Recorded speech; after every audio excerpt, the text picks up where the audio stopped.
The door slammed behind her with a force that echoed through the empty hallway, leaving only silence and the sting of betrayal. At 17, she was thrown out into a world that seemed indifferent to her existence, clutching a single bag of belongings and memories that now felt like chains. The cold wind bit at her cheeks as she stood on the doorstep, watching the life she'd known vanish behind locked doors.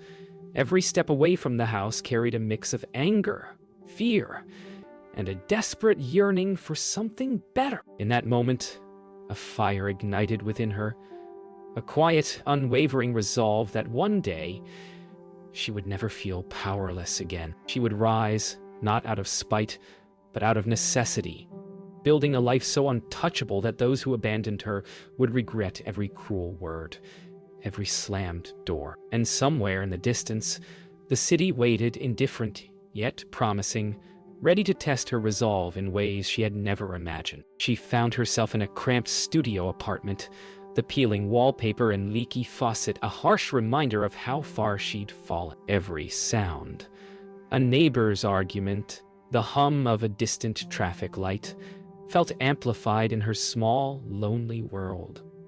Hunger, exhaustion, and fear became constant companions, yet alongside them grew a stubborn resolve. She meticulously planned every small step, juggling 2 part-time jobs, saving each dollar, refusing to let circumstances define her. Nights spent staring at the cracked ceiling became moments of silent determination. Every setback fueled the fire inside, each lonely morning a testament to her survival. She realized that strength wasn't given, it was carved out, patiently through hardship. Months blurred into years, each day stacking another layer of resilience upon her spirit. She learned to navigate the city like a silent observer, blending into crowds while honing skills that would one day propel her forward. Moments of joy were rare, but they came in small, precious bursts. A compliment from a coworker, a quiet sunset seen from a bus window, the warmth of a trusted friend's voice. Slowly, the embers of her teenage hurt began to transform into determination, a blueprint for the life she would build. The girl who once trembled at the thought of rejection now began to envision a future where she controlled every outcome, where betrayal would never again dictate her worth. By her mid-20s, she had begun to see the first tangible fruits of her labor. A promotion, savings steadily growing, and a sense of confidence that had once seemed impossible. Each financial milestone felt like a quiet victory over a past that had sought to define her as powerless. Yet even as she celebrated, the shadow of the family that had abandoned her lingered in the corners of her mind. Anger, betrayal, and longing intertwined, creating a complex tapestry of emotion that she refused to ignore. She was no longer a girl at the doorstep. She was a woman shaping her destiny, and the city itself seemed to acknowledge her rise with every door that opened, every opportunity seized. Now she gazed across the sprawling terrace of her own mansion, a life forged from every hardship endured, every insult endured, every door slammed in her face. The garden below shimmered under the late afternoon sun, each blade of grass a silent testament to her perseverance. Memories of the family who had cast her aside flickered in her mind, not as pain, but as fuel for the unshakable strength she now possessed. And somewhere deep inside, a quiet thought formed, a question that would soon demand an answer. If they ever came back, desperate and pleading, would she open her doors, or would the past finally speak for itself? The first act of her journey had ended, but the reckoning was only just beginning. Life outside her family's home had not softened. It had sharpened her. Every day was a test of endurance, juggling 2 part-time jobs that left her muscles sore and her mind exhausted. Yet, in the crowded cafes and fluorescent-lit offices, she learned to read people, anticipate obstacles, and turn even rejection into fuel. She often walked home late at night, the city's lights reflecting in puddles like tiny beacons of possibility, reminding her that this was only the beginning. Every coin saved, every connection made was a small stitch in the fabric of her future. The girl who had been thrown out at 17 now walked with a silent defiance, invisible to those who dismissed her, unstoppable to herself. Nights were long and lonely, yet they became her sanctuary. In the glow of a small desk lamp, she devoured books on business, finance, and strategy, imagining herself not as a victim, but as a force to be reckoned with. Friends were few, chosen with care, and each conversation was a lesson in trust, patience, and ambition. She began to see patterns where others saw chaos, opportunities where others saw obstacles. The pain of her past was never far, but it had been transformed, a map guiding her toward the life she knew she deserved. A life no one could take away again. Every small victory was amplified by the echoes of her family's rejection. A well-received project, a promotion, or a saved paycheck was a silent message to the past. She would not be broken. She honed her instincts, learned negotiation, and built relationships that were grounded in mutual respect, not bloodlines. With each passing year, she became more aware of her own power, the power to create, to protect, to rise. The streets that had once seemed so daunting now felt like a chessboard, every move calculated, every risk measured. Survival had become strategy, and strategy was her weapon. She had accumulated more than just money. She had acquired control over her destiny. Her apartment had grown into a modern loft, each piece of furniture a testament to both her taste and her independence. She no longer worried about eviction notices or empty cupboards. The fear that had defined her teenage years was gone, replaced by a quiet, unshakable confidence. Yet, deep inside, she never forgot the faces that had turned away from her at 17. That memory was no longer a wound, but a compass, guiding every decision, reminding her that she alone determines the terms of her life and her success. She began to expand her ambitions beyond survival. Investments, mentorships, and calculated risks became part of her life's architecture. Each success was carefully documented in her mind, each setback analyzed and transformed into a lesson. The girl who had once felt invisible now commanded attention without raising her voice. Her presence alone was proof of the life she had carved from nothing, and in quiet moments she allowed herself a fleeting thought of those who had cast her aside. Not with bitterness, but with the certainty that her world would one day prove stronger than theirs. By 28, her life had transformed completely. Shao, the small studio apartment, and the endless nights of struggle were distant memories, replaced by gleaming glass towers, bustling boardrooms, and the sprawling mansion she now called home. Each corner of her estate reflected years of perseverance. The art on the walls, the meticulously landscaped garden, the grand staircase, all whispers of a life she had meticulously built from nothing. She walked through her halls with quiet pride, the soft echo of her footsteps, a reminder that she now controlled her destiny. And somewhere, deep inside, the thought lingered. One day, those who had abandoned her might come seeking what she had earned. And when they did, she would be ready. Her business empire had grown alongside her home. Every deal closed, every investment multiplied, was a testament to the discipline and intelligence honed through years of hardship. She had surrounded herself with mentors, trusted allies, and a loyal team who respected her decisiveness and vision. Success was no longer a dream. It was her everyday reality. And yet, despite her accomplishments, the memory of the family that had cast her aside remained a quiet, burning presence. A reminder of the pain that had shaped her and the reckoning that might one day come knocking. Evenings were for reflection. From the terrace of her mansion, she could see the city lights twinkling like a tapestry of possibilities, each one a reminder of how far she had come. She remembered the nights of fear and hunger, the doors slammed in her face, the voices that told her she would never succeed. And now, standing here, she realized that every insult, every betrayal, had been transformed into power.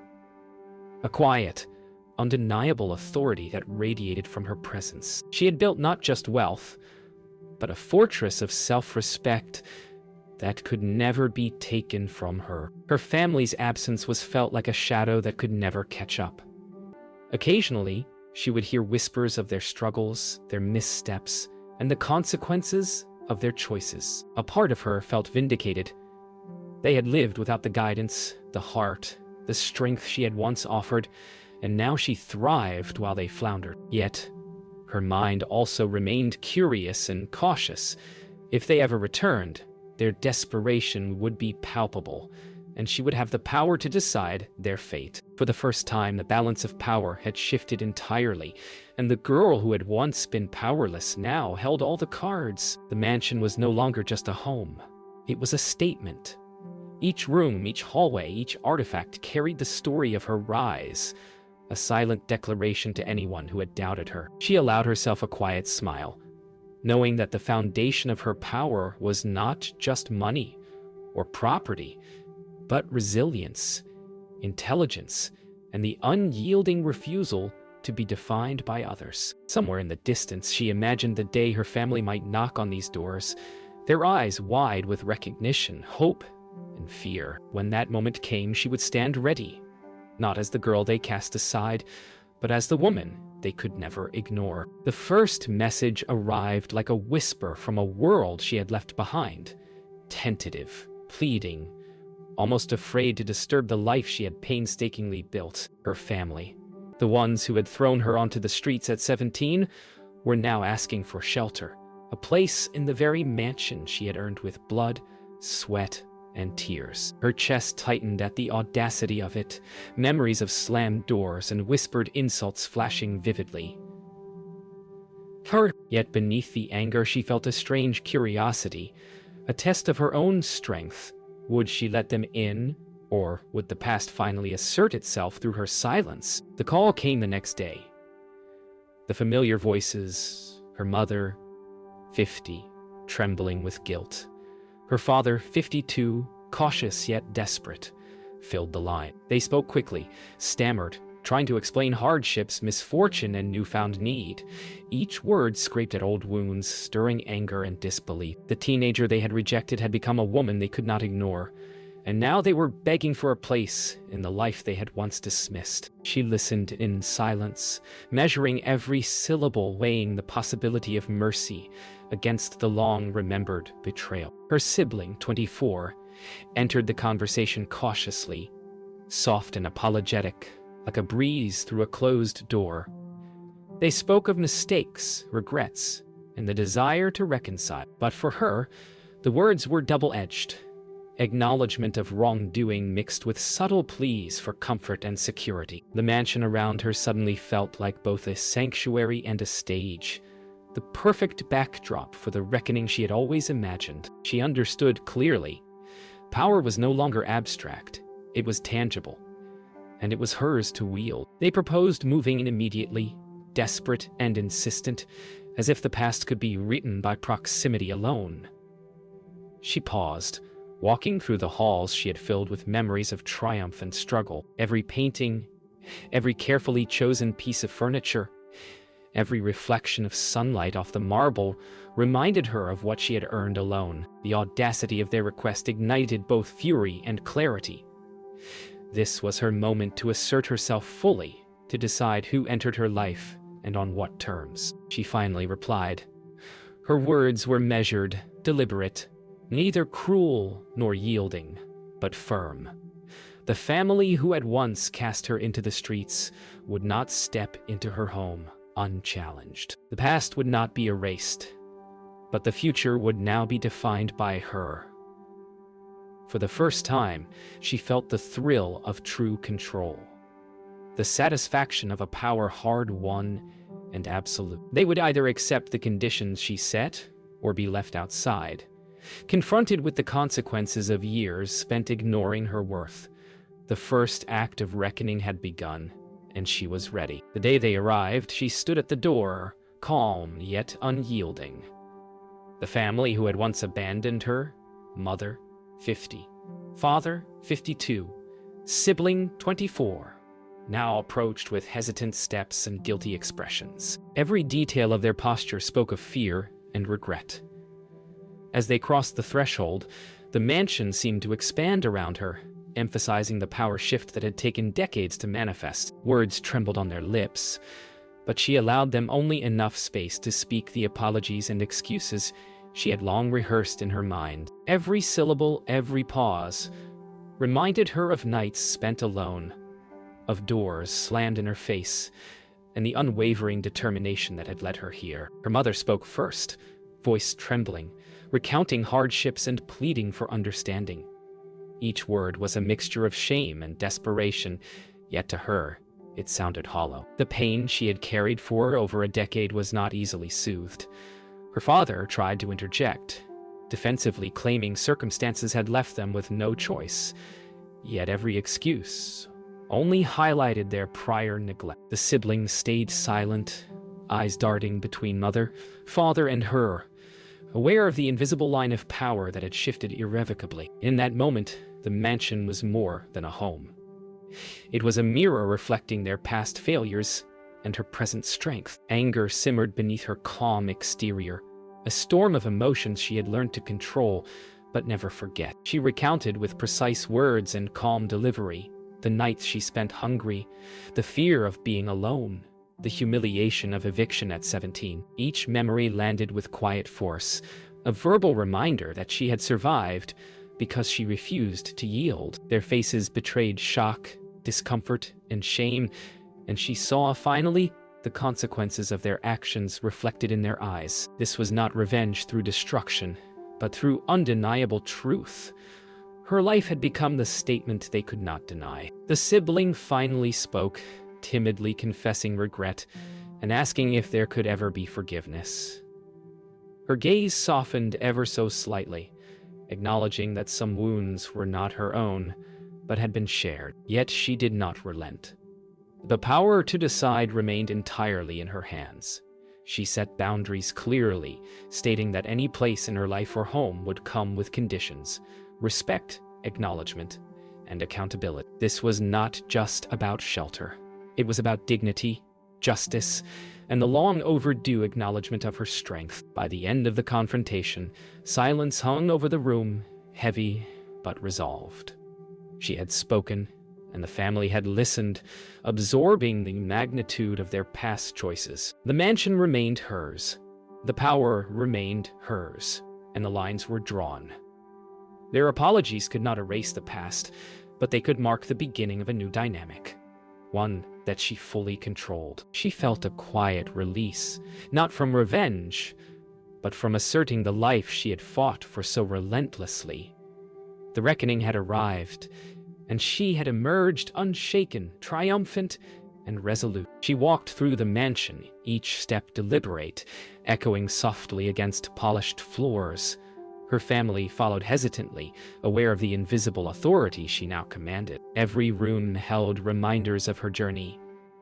The art she had chosen, the furniture she had saved for, the quiet corners where she had plotted her future, while the world slept. Today, they were not just visitors, they were supplicants.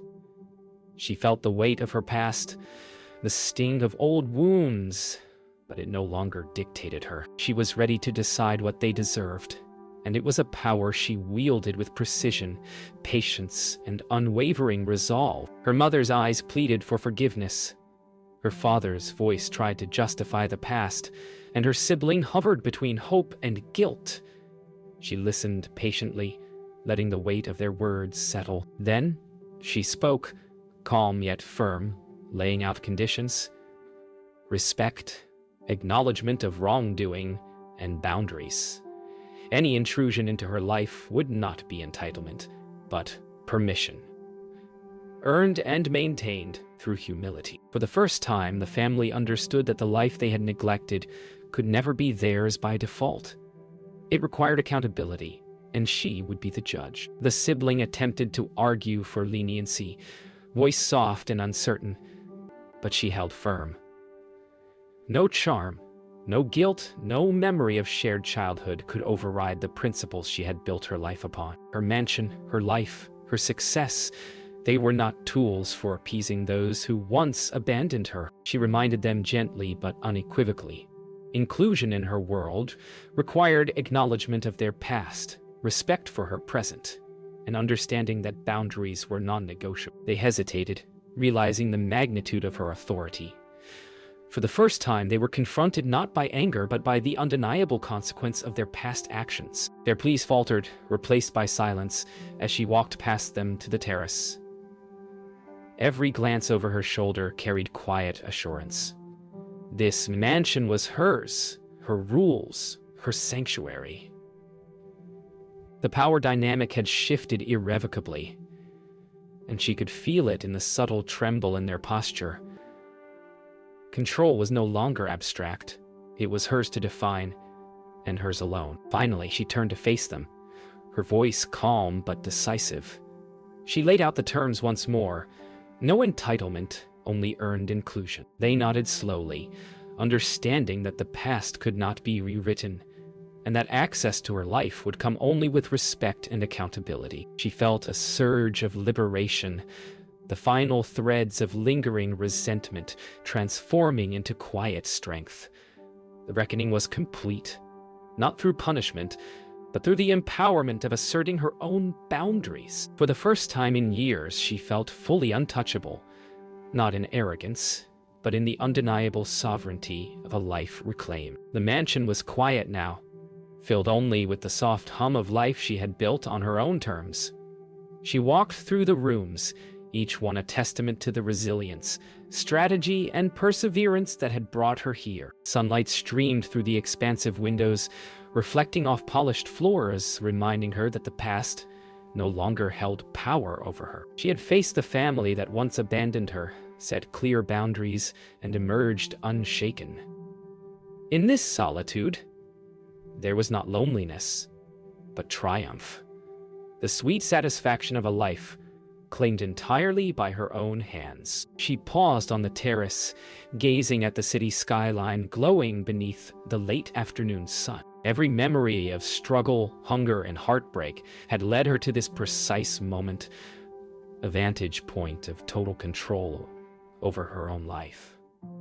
The family that had once dismissed her no longer defined her existence. She had transformed pain into strength, rejection into opportunity, and fear into unshakable confidence. Here, atop the life she had earned, she felt a profound sense of clarity. Power was nothing without self-respect, and she possessed both in abundance. Evening settled into the mansion with a soft, warm glow. She poured herself a cup of tea, sitting in the living room she had furnished with care. Each piece of decor told a story of sacrifice, ambition, and triumph. For a long moment, she allowed herself to reflect on the journey. From the 17-year-old thrown into the cold streets, to the woman who now commanded her world with quiet authority. The mansion was more than walls and furniture. It was a monument to survival, a symbol of what determination and resilience could achieve. Her phone buzzed briefly, a message from her sibling, a tentative note of understanding and respect. She smiled faintly, acknowledging that some relationships could be rebuilt on her terms, but only if boundaries were honored. Forgiveness, she realized, was not an obligation. It was a choice granted when her conditions of respect and honesty were met. The mansion, her empire, and her life were hers alone to govern. She felt a serene power, the quiet satisfaction of knowing that she had the final say in every chapter of her story. As night fell, the mansion glowed softly, each room filled with the warmth of a life hard-won and carefully curated. She stood on the terrace one last time, looking out at the city, feeling the quiet hum of accomplishment resonate in every corner of her being. The girl who had been cast out at 17 had become a woman who could command her own world. The past could whisper, but it no longer controlled her. She smiled, fully at peace with herself and her journey, knowing that the life she had built, a life of power, resilience, and self-respect, was untouchable. The story of betrayal had ended, but her story of triumph had only just begun.